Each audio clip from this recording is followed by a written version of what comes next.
Πρέπει να καταλάβετε ότι το Σύνταγμα είναι η ρίζα του προβλήματος και δεν μ' αρέσει καθόλου ο ρόλος του επαγγελματία πολιτικού. Αυτό είναι κάτι που πρέπει να σβήσει από το χάρτη. Όσα λέω τώρα εννοείται πως αν πας και τα πεις μέσα στη Βουλή όλοι θα αντιδράσουν. Γιατί όλοι αυτό ονειρεύονται, να είναι επαγγελματίες πολιτικοί, να κάτσουν σε μία καρέκλα, να μην τους αγγίζει τίποτα ασχέτως κόμματος και ασχέτως αν κάνουν καλό ή κακό. Αυτό που τους νοιάζει είναι να κάνουν καριέρα στην πολιτική, να είναι όλα τους τα χρόνια εκεί και να ζουν παρασιτικά όπως ζουν σε βάρος του ελληνικού λαού. Όλοι αυτοί, παιδιά, έχουν 0% ήθος, 0% αξιοπρέπεια, 0% τιμή, 0% αλήθεια και 100% συμφέρον. Το παλιό σύστημα, το οποίο προστατεύει τον εαυτό του, να ξυλωθεί από τη ρίζα. Εκεί είναι το πρόβλημα. Να μπουν νέα πρόσωπα, νέοι άνθρωποι με μηχανισμούς ελέγχου. Δεν έχει νόημα να αλλάξεις την οποιαδήποτε κυβέρνηση αν το σύστημα παραμένει το ίδιο.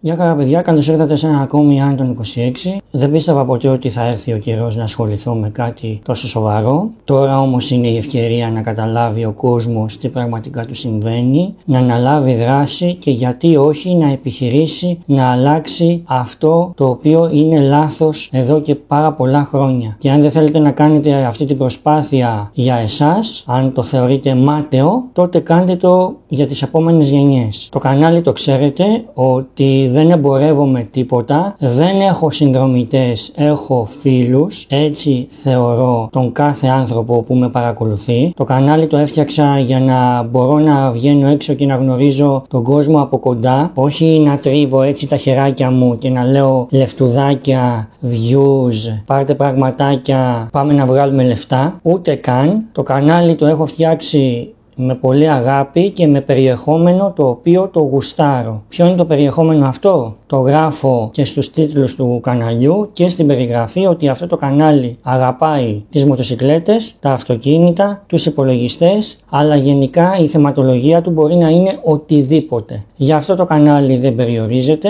Χαίρομαι που υπάρχουν φίλοι που καταλαβαίνουν. Χαίρομαι που βλέπω στο 95% σχόλια από έξυπνους σκεπτόμενους ανθρώπους. Λοιπόν, αυτό είναι το podcast νούμερο 7. Σήμερα θα σου πω πώς μπορεί να αλλάξει όλο το πολιτικό σκηνικό. Αν είσαι ενταγμένος σε κάποιο κόμμα και είσαι έτοιμος να ουρλιάξεις, δες το βίντεο μέχρι το τέλος και μετά κρίνε. Οι πιο πολλοί που πάνε και βάζουν ένα σχόλιο βλέπουν απλά τον τίτλο. Το θεωρώ απαράδεκτο. Δεν έχετε ακούσει γιατί μιλάει ο άλλος. Επίσης με ξέρετε ότι ποτέ δεν ζητάω να κοινοποιήσετε, να κάνετε subscribe, να κάνετε like κλπ. Σήμερα θα είναι η μόνη φορά η οποία θα σας ζητήσω, εάν και εφόσον συμφωνείτε, να κοινοποιήσετε αυτό το βίντεο και στους φίλους σας. Πάμε στο ρεζουμέ. Λοιπόν, αν θέλουμε να σπάσουμε το μονοπόλιο των ίδιων πολιτικών κομμάτων, και μιλάω παιδιά για όλα. Θέλετε Νέα Δημοκρατία, θέλετε Πασόκ, θέλετε ΣΥΡΙΖΑ, θέλετε τα υπόλοιπα μικρά κόμματα τα οποία δεν έχουν κυβερνήσει και θεωρητικά θα έπρεπε να τους δώσουμε μια ευκαιρία. Παρ' όλα αυτά, εγώ θα τα βάλω όλα στο ίδιο τσουβάλι και θα σας πω πως όλοι αυτοί μαζί με τα κόμματά τους πρέπει να φύγουν. Το πρώτο πράγμα που πρέπει να γίνει είναι συνταγματική αλλαγή και νέο εκλογικό σύστημα. Πρέπει να καταλάβετε ότι το Σύνταγμα είναι η ρίζα του προβλήματος. Οι αλλαγές πρέπει να περιλαμβάνουν τα εξής. Το νούμερο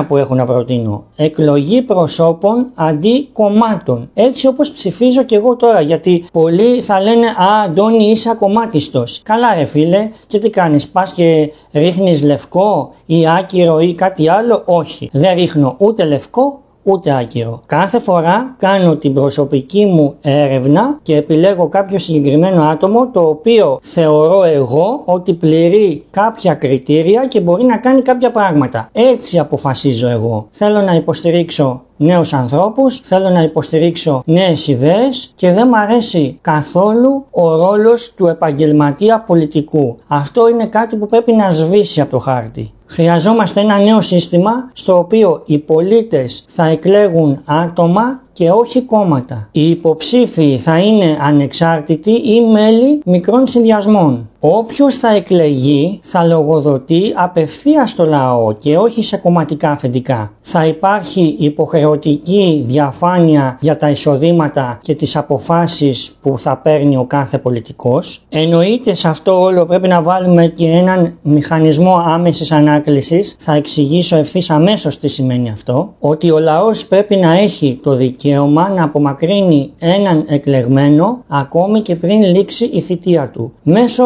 δημοψηφίσματος, αν για παράδειγμα αποδειχθεί διεφθαρμένος ή δεν τηρεί τις υποσχέσεις του. Πολύ σημαντικό και σχετικό με αυτό που έλεγα πριν για τους επαγγελματίες πολιτικούς, περιορισμός θητιών και τέλος στις πολιτικές δυναστείες. Κανείς δεν θα μπορεί να είναι βουλευτής ή υπουργός για πάνω από 2 θητείες. Όσα λέω τώρα εννοείται πως αν πας και τα πεις μέσα στη Βουλή, όλοι θα αντιδράσουν. Γιατί όλοι αυτό ονειρεύονται, να είναι επαγγελματίες πολιτικοί, να κάτσουν σε μία καρέκλα, να μην τους αγγίζει τίποτα, ασχέτως κόμματος και ασχέτως αν κάνουν καλό ή κακό. Αυτό που τους νοιάζει είναι να κάνουν καριέρα στην πολιτική, να είναι όλα τους τα χρόνια εκεί και να ζουν παρασιτικά όπως ζουν σε βάρος του ελληνικού λαού. Εννοείται κατάργηση της βουλευτικής ασυλίας και όλων των προνομίων, εννοείται απαγόρευση των πολιτικών δυναστιών. Για παράδειγμα, για κάποιο διάστημα δεν θα μπορεί να κατεβαίνει υποψήφιος συγγενής βουλευτή ή κάποιου υπουργού. Είπαμε για ορισμένο διάστημα. Αλλά όχι ρε φίλε αμέσως. Δεν αποκλείουμε κάποιον από το να λάβει μέρος στα κοινά, αλλά όχι τόσο χτυπητά. Το δεύτερο βήμα που θα πρέπει να γίνει, θα πρέπει να υπάρχει διαφάνεια και έλεγχος των πολιτικών. Και γιατί αυτό? Διότι παιδιά πολύ απλά, αν δεν υπάρχει μηχανισμός ελέγχου, ακόμα και τα νέα πρόσωπα θα καταλήξουν σαν τους παλιούς. Θα πρέπει να υπάρχει υποχρεωτική δημοσίευση οικονομικών στοιχείων, δηλαδή ο κάθε πολιτικός να δημοσιεύει online το πόθεν έσχες του σε πραγματικό χρόνο, όλες οι δωρεές και οι πηγές χρηματοδότησης να είναι προσβάσιμες από τους πολίτες, να υπάρχει δημόσια διαβούλευση για κάθε νομοσχέδιο, δηλαδή να στηθεί ένας μηχανισμός μέσω του οποίου οι πολίτες θα έχουν το δικαίωμα να εγκρίνουν ή να απορρίπτουν νομοσχέδια μέσω ηλεκτρονικής ψηφοφορίας. Είναι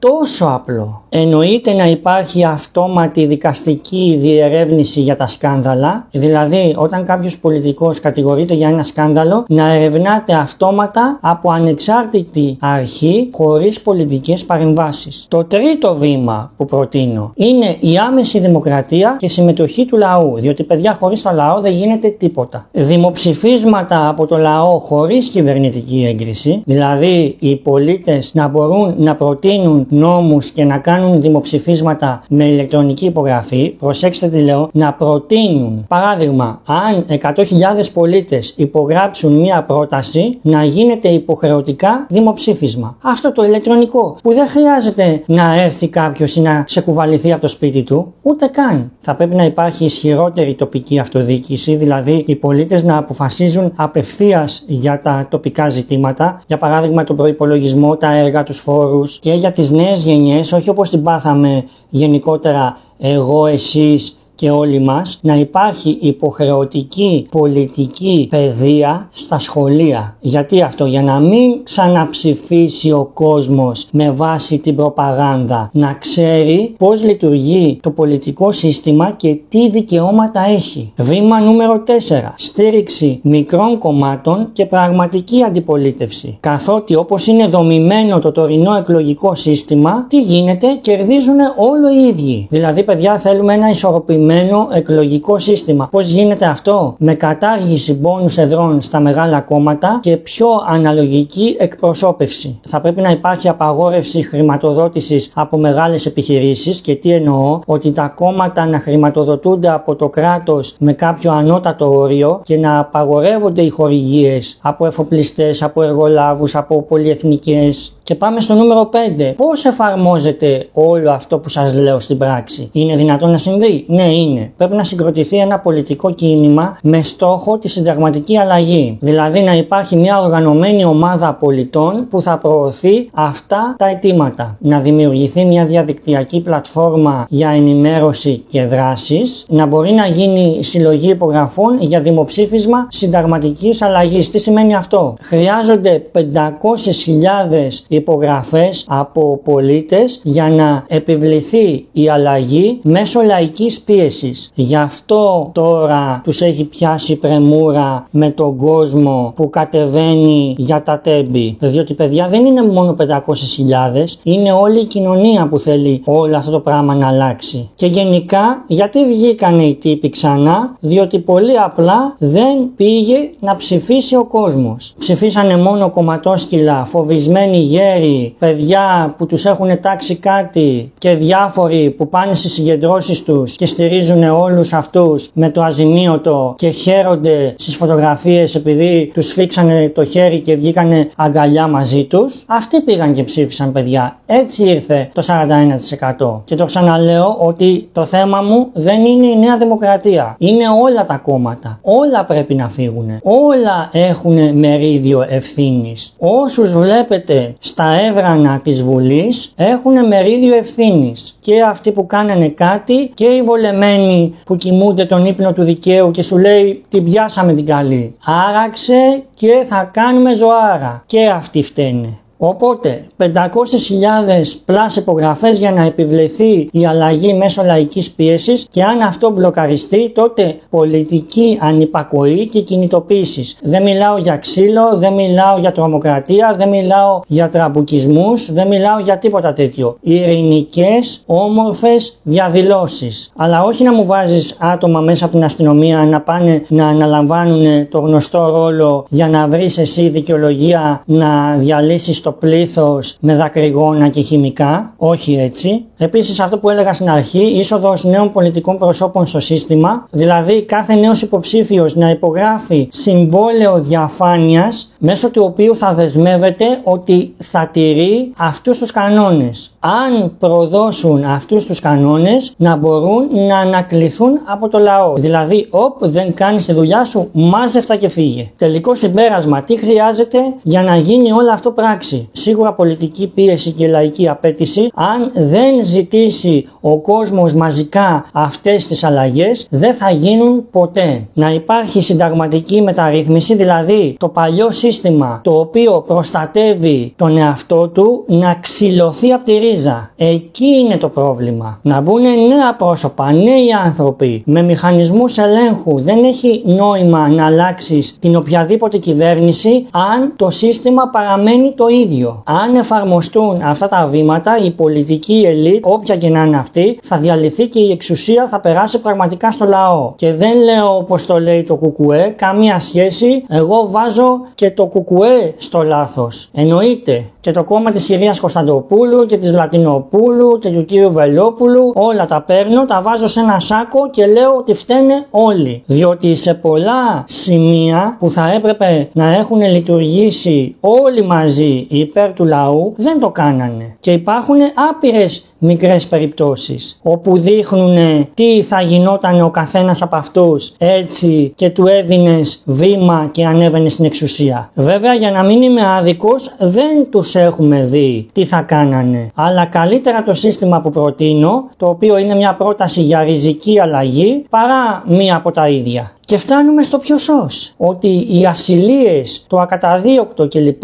Πρέπει να καταργηθούν. Αυτές οι δύο ρυθμίσεις είναι το μεγαλύτερο εμπόδιο στη δικαιοσύνη για την πολιτική διαφάνεια. Δηλαδή, τι γίνεται επί της ουσίας? Λένε, παιδιά, πάμε να κάνουμε ό,τι γουστάρουμε, δεν θα έχουμε καμία επίπτωση. Βγαίνεις, μιλάς, παρουσιάζεις τα θέματα όπως τα θες, λες ό,τι θες και δεν υπάρχει καμία συνέπεια. Δηλαδή, όλοι αυτοί, παιδιά, έχουν 0% ήθος, 0% αξιοπιστία. αξιοπρέπεια. 0% τιμή, 0% αλήθεια και 100% συμφέρον. Γιατί η ασυλία και το ακαταδίωκτο είναι πρόβλημα? Διότι καταρχάς δημιουργούν ατιμωρησία. Οι πολιτικοί μπορούν να παρανομούν χωρίς καμία συνέπεια. Αποθαρρύνουν τη δικαιοσύνη, δηλαδή ακόμη και αν υπάρχει υπόθεση διαφθοράς δεν μπορεί να προχωρήσει, και είναι τέρμα αντίθετο με την ισότητα των πολιτών. Δηλαδή ένας απλός πολίτης θα τιμωρηθεί για τα λάθη του, ενώ οι πολιτικοί προστατεύονται. Πόσο άδικο είναι αυτό? Άρα σίγουρα κατάργηση βουλευτικής ασυλίας. Οι βουλευτές θα πρέπει να δικάζονται όπως κάθε πολίτης, χωρίς ειδικές διαδικασίες, χωρίς άδειες από τη Βουλή. Αν ένας πολιτικός κατηγορηθεί για διαφθορά, να μην έχει καμία νομική προστασία. Να υπάρχει το δικαίωμα της δίωξης χωρίς πολιτικές παρεμβάσεις. Δηλαδή, οι δικαστές να μπορούν να ερευνούν πολιτικούς χωρίς έγκριση από τη Βουλή ή την κυβέρνηση. Αν τώρα κάποιος υπουργός ή βουλευτής κατηγορηθεί, να περνάει από κανονική δίκη όπως κάθε πολίτης. Να καταργηθεί το ακαταδίωκτο για πρωθυπουργούς και υπουργούς. Τι γίνεται σήμερα? Οι πρωθυπουργοί και οι υπουργοί μπορούν να γλιτώσουν ακόμη κι αν κατηγορηθούν από σκάνδαλα μέχρι εγκλήματα. Αυτό θα πρέπει να καταργηθεί άμεσα. Οι υποθέσεις όλες αυτές να ερευνώνται από ανεξάρτητη αρχή και όχι από τους πολιτικούς τους φίλους. Και τέλος, παιδιά, ισόβια για μεγάλες υποθέσεις διαφθοράς. Αν αποδειχθεί ότι κάποιος έκλεψε χρήματα του δημοσίου ή έκανε προδοτικές ενέργειες, να τιμωρείται αυστηρά, ακόμη και με ισόβια. Και εννοείται δίμευση περιουσίας. Αν κάποιος πλούτησε παράνομα μέσω πολιτικής, του τα παίρνεις όλα. Τι θα γίνει έτσι, παιδιά? Οι πολιτικοί θα φοβούνται να κλέψουν. Με αυτές τις αλλαγές κανένας πολιτικός δεν θα έχει το θράσος που έχουν τώρα, που νομίζουν ότι είναι υπεράνω του νόμου. Και αν θέλετε να το πάμε και λίγο παραπέρα, αυτόματη δίκη για κάθε πολιτικό ο οποίος εμπλέκεται σε σκάνδαλα. Οι πολιτικοί, παιδιά, κάνουν όλοι το ίδιο. Γλύφουν εκεί που φτύνουν. Ειδικά στο Ελληνικό Κοινοβούλιο υπάρχει μια ιδιαίτερη ράτσα επαγγελματιών πολιτικών. Είναι εκείνοι που δεν έχουν ιδεολογία, δεν έχουν ντροπή, δεν έχουν κανένα δισταγμό να πατήσουν επιπτωμάτων, να προδώσουν τις ίδιες τους τις αρχές, να ξεχάσουν όσα υποσχέθηκαν, αρκεί να παραμείνουν στο παιχνίδι της εξουσίας. Είναι άνθρωποι που αλλάζουν τα κόμματα όπως αλλάζουν σόβρακο. Σήμερα, για παράδειγμα, είναι κάποιος πολέμιος ενός κόμματος και αύριο πάει και αγκαλιάζεται με τους ίδιους ανθρώπους που έβριζε. Σήμερα κατηγορεί, αύριο δικαιολογεί. Σήμερα φτύνει και αύριο γλύφει. Τι σας θυμίζει αυτό? Και η φάση είναι ότι αυτό το κάνουν χωρίς ίχνος ντροπής και χωρίς κανέναν ενδιασμό. Όταν βρίσκονται εκτός εξουσίας, μετατρέπονται σε αγανακτισμένους υπερασπιστές της διαφάνειας και της πολιτικής ηθικής, καταγγέλουν σκάνδαλα, απαιτούν παραιτήσεις, κουνάνε το δάχτυλο, κλαίνε για το διεφθαρμένο σύστημα και υπόσχονται πως αν εκείνοι είχαν τη δύναμη θα τα άλλαζαν όλα. Και τι γίνεται, παιδιά, όταν αυτοί γίνουν εξουσία? Ξαφνικά όλα αλλάζουν. Οι ίδιοι άνθρωποι που ούρλιαζαν για πολιτική ευθυξία μετά σιωπούν.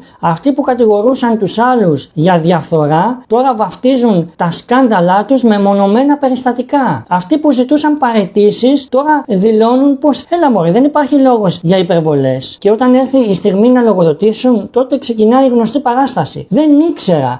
Δεν φταίω εγώ, οι συνεργάτες μου. Είναι πολιτική δίωξη. Οι προηγούμενοι τα κάνανε χειρότερα. Ας μιλήσει η δικαιοσύνη. Έχουν το θράσος να μιλούν για σκευωρίες και πόλεμο λάσπης, ενώ οι ίδιοι έχτισαν καριέρες επάνω στη λάσπη. Επάνω στις σύντρικες, επάνω στις δολοπλοκίες και όσο τους βολεύει παίζουν τους αγωνιστές. Όταν όμως έρθει η ώρα να πράξουν, τότε είναι που αποκαλύπτεται το πραγματικό τους πρόσωπο. Είναι δηλαδή ένα συνοθήλευμα υποκρισίας, ψεύδους και ξεδιάντροπης εξουσιομανίας. Ποιοι είναι αυτοί οι άνθρωποι, παιδιά? Είναι οι άνθρωποι που ξεκινάνε την καριέρα τους ως δίθεν επαναστάτες και καταλήγουν να γίνουν πιο σάπιοι από εκείνους που κάποτε κατήγγυλαν. Είναι εκείνοι που χτίζουν ολόκληρη την πολιτική τους ύπαρξη επάνω στην εξαπάτηση. Όταν είναι στην αντιπολίτευση μιλούν για διαφάνεια. Όταν έρχονται στην εξουσία κουκουλώνουν τα σκάνδαλα. Όταν είναι εκτός κυβέρνησης φυσικά και καταγγέλουν αδικίες. Ενώ όταν παίρνουν τα ενία εφαρμόζουν τις ίδιες, αν όχι χειρότερες πρακτικές. Είναι οι ίδιοι που ορκίζονται πως δεν θα συγκυβερνήσουν ποτέ με εχθρούς και τελικά γίνονται συνέτεροι τους. Είναι εκείνοι που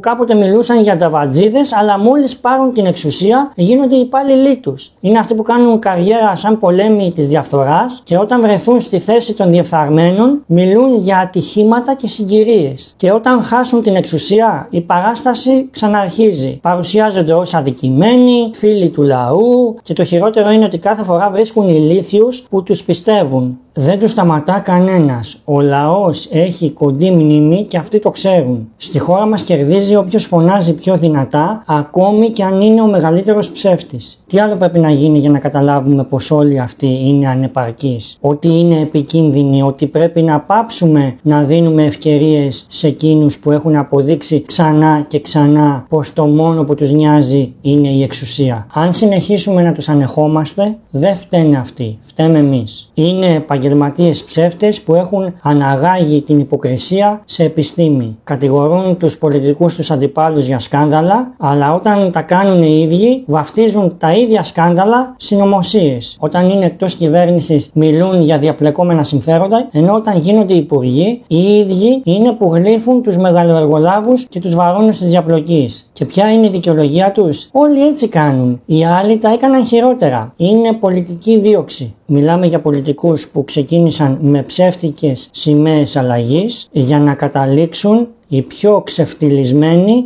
διαχειριστές του ίδιου βρωμερού συστήματος. Αυτά λοιπόν από μένα, παιδιά. Τα λέμε την Παρασκευή. Μπράβο σε φίλους και γνωστούς που έκλεισαν έστω και συμβολικά τις επιχειρήσεις τους. Ντροπή σε όσους πολιτικοποιούν ένα τόσο ευαίσθητο θέμα. Ντροπή σε όσους λένε ότι υποβόσκει και υποκινείται η βία. Βία ασκούν οι ίδιοι που τα λένε. Και για κάποιο κύριο που άκουσα να λέει ότι εκεί πέρα θα βρεθούν όσοι χρωστάνε, ας επιστρέψουν πρώτα όλα τα κόμματα, όλα τα χρήματα που χρωστάνε, που είναι σχεδόν 1 δις ευρώ, και μετά να πάμε να κουνάμε το δάχτυλο στους πολίτες. Για την Παρασκευή δεν έχω τίποτα άλλο να σας πω. Γι' αυτό κάνω αυτό το βίντεο, για να ξέρετε πώς να μιλάτε, πώς πρέπει να απαντάτε. Γιατί εγώ σας θέλω σκεπτόμενους, πολιτικά ακομμάτιστους. Και να πω και το τελευταίο τρίκ. Ακόμα και εσύ που πιστεύεις σε ένα κόμμα για τους δικούς σου λόγους, στις επόμενες εκλογές κορόιδεψέ τους όπως σε κοροϊδεύουν και οι ίδιοι. Μπες στην κάλπη, βγάλε το κινητό, τράβα 2 φωτογραφίες, μία με το φάκελο ανοιχτό που έχεις επιλέξει το κόμμα που και καλά σου έχει τάξει οτιδήποτε και έχει σταυρώσει το πολιτικό με τον οποίο έχει συναλλαγές. Βγάλε και μία δεύτερη φωτογραφία με το φάκελο κλειστό, έχει τα υπόλοιπα στην τσέπη. Και αφού βγάλεις τις φωτογραφίες, ξαναβγάλ τα όλα έξω και ψήφισε με γνώμονα την ηθική, με γνώμονα το κοινό καλό. Και άστους να ψάχνονται. Έτσι κι αλλιώς η ψήφος δεν είναι ονομαστική. Τι φοβάσαι, μη σε βρούνε? Δεν υπάρχει περίπτωση. Όπως και δεν υπάρχει περίπτωση οποιοσδήποτε άλλος και να έρθει στην κυβέρνηση ότι τα πράγματα μπορεί να γίνουν χειρότερα. Να γίνουν καλύτερα μπορεί, να γίνουν χειρότερα αποκλείεται. Και το ξαναλέω και το κλείνω εκεί. Δεν αρκεί η παρουσία μας μόνο την Παρασκευή. Πρέπει την ίδια αγανάκτηση να τη δείξουμε και στις κάλπες όταν και εφόσον γίνουν κάποτε εκλογές. Μην τους αφήνετε να σας κοροϊδεύουν, μην τους αφήνετε να σας τρομοκρατούν. And I don't regret anything. I just feel I'm doing things for the right reason. Some understand, some don't. In the end, you never get everybody to understand, to agree and to accept. But most of them, I'm sure, admire, after all, what I'm doing.